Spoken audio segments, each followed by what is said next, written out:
Énergie renouvelable. Le soleil est une autre ressource naturelle. Comme mes turbines avec le fleuve, les panneaux photovoltaïques s'associent au soleil pour créer de l'énergie verte. La rencontre d'abord, celle du rayonnement du soleil et du silicium. Le silicium, c'est la matière qui compose le panneau solaire. Il est extrait du sable. Le silicium, comme tout ce qui nous entoure, est constitué d'atomes. Un atome, c'est un grain de matière composé d'un noyau autour duquel gravitent des électrons. Lorsque ces électrons se mettent à circuler dans la même direction, cela crée un courant électrique. On a choisi le silicium pour construire les panneaux solaires car il a une particularité. C'est un semi-conducteur qui contient des électrons. Et lorsqu'on l'expose à la lumière, ces électrons s'agitent dans tous les sens. S'agiter, c'est bien, mais ce n'est pas suffisant pour créer un courant électrique. Souvenez-vous, un panneau solaire, c'est une histoire de rencontre et de mouvement. Il faut que les électrons circulent. C'est pour cela que les panneaux solaires sont constitués de 2 couches de silicium.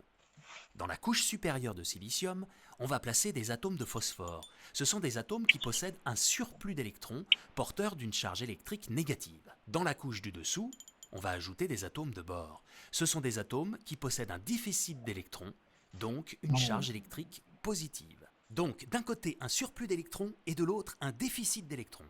Le silicium étant un semi-conducteur, cela génère une différence de tension qui crée un courant électrique.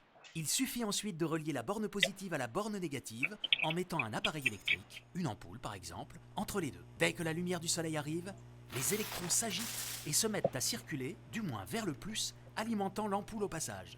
C'est inépuisable. Tant qu'il y a de la lumière, les électrons circulent. Et l'énergie solaire peut être produite et consommée sur place, dans des endroits isolés, des installations agricoles comme au cœur des villes, au sol comme sur l'eau. Une énergie universelle en fait.